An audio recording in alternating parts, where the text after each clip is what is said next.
Assalamualaikum warahmatullahi wabarakatuh. Perkenalkan, nama saya Fani Permata Gusni dengan NIM 24042031. Saya akan menjelaskan materi kelompok 2, yaitu The Existence of Law in Social and the History of Legal Development.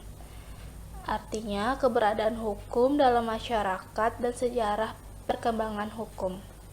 Daftar isi: hubungan masyarakat dengan keberadaan hukum. 2. Jenis-jenis norma. 3. Sejarah hukum dan sejarah hukum Indonesia. The relationship between sociality and the existence of legal norms. Artinya, hubungan masyarakat dengan keberadaan hukum. Hubungan masyarakat dengan keberadaan hukum. 1.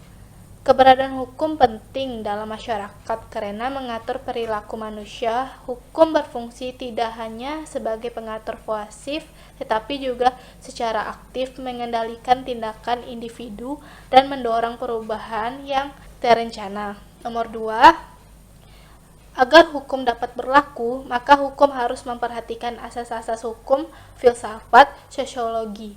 Sesuai dengan nilai-nilai masyarakat, tujuan hukum adalah untuk menciptakan kedamaian, ketertiban, dan kepastian hukum. Types of norms, artinya jenis-jenis norma. Jenis-jenis norma terbagi atas 4, yaitu nomor 1, norma kesopanan. Norma yang mengatur etika dan tata krama dalam interaksi sosial. Norma ini berfokus pada bagaimana individu harus berperilaku sopan dan sesuai dengan adat istiadat sosial. Nomor 2, ethical norms, artinya norma etika, aturan terkait etika dan moralitas yang dianggap baik dan pantas dalam masyarakat.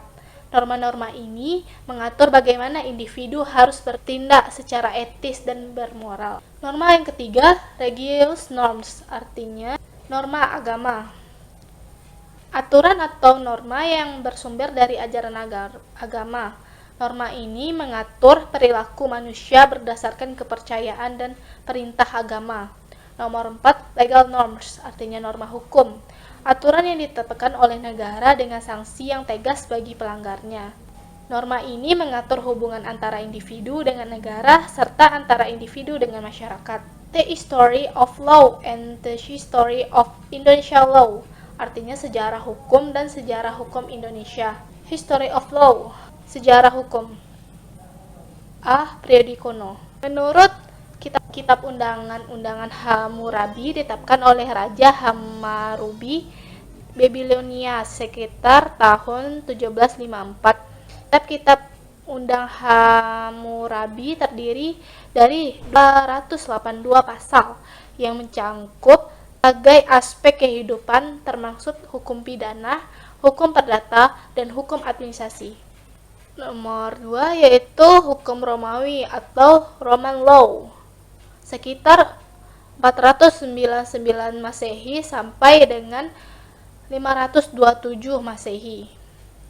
Sistem hukum yang dikodifikasikan dalam Corpus Juris Civilis oleh Kaisar Justinian yang mengatur banyak sistem hukum di Eropa dan negara-negara lain. 12 kitab hukum merupakan dasar-dasar hukum Romawi yang ditetapkan pada tahun 450 Masehi. Yang B, periode abad pertengahan atau medieval periode. 1. Hukum umum. Sistem hukum yang berasal dari Inggris ditetapkan di banyak bekas koloni Inggris. Sistem ini berkembang melalui keputusan pengadilan atau presiden dan prinsip hukum yang dikembangkan di praktik pengadilan. Canon law, hukum kanon, adalah hukum yang diatur oleh Gereja Katolik, mencakup hukum yang mengatur kehidupan keagamaan, norma bagi umat Katolik, dan struktur gereja. Yang C, modern periode, artinya periode modern. Hukum Napoleon. Kitab Undang-Undang Napoleon adalah seperangkat hukum yang ditetapkan di bawah kekuasaan Napoleon Bonaparte di Prancis pada tahun 1804. Kitab-kitab undang-undang ini sangat berpengaruh dan menjadi dasar hukum perdata di banyak negara lain, baik di Eropa maupun di luar Eropa. History of Indonesia Law, sejarah hukum Indonesia. A. Periode prakolonial, hukum adat. Sebelum masuknya pengaruh luar ke Indonesia, hukum yang berlaku saat itu adalah hukum adat, yaitu hukum yang tidak tertulis yang berkembang secara alamiah dalam masyarakat. 2. Pengaruh Hindu-Buddha. Dari abad ke-14 hingga abad ke-15, pengaruh Hindu-Buddha sangat kuat di Kepulauan Indonesia, seperti yang terlihat di Kerajaan Kutai, Sriwijaya, dan Majapahit. Kerajaan-kerajaan ini sangat dipengaruhi oleh Dharma Sastra atau teks hukum Hindu dan ajaran Buddha. 2. History Indonesia Law. Yang B-nya masa kolonial, hukum Islam. Hukum Islam mulai masuk ke Kepulauan Indonesia pada abad ke-13. Hukum ini mulai mempengaruhi hukum adat, terutama di bidang hukum keluarga, warisan, dan perkawinan. Nomor 2, hukum kolonial Belanda. Dengan adanya VOC pada abad ke-17, Belanda memperkenalkan hukum Eropa, khususnya hukum Belanda, yaitu Burgerlijk Wetboek.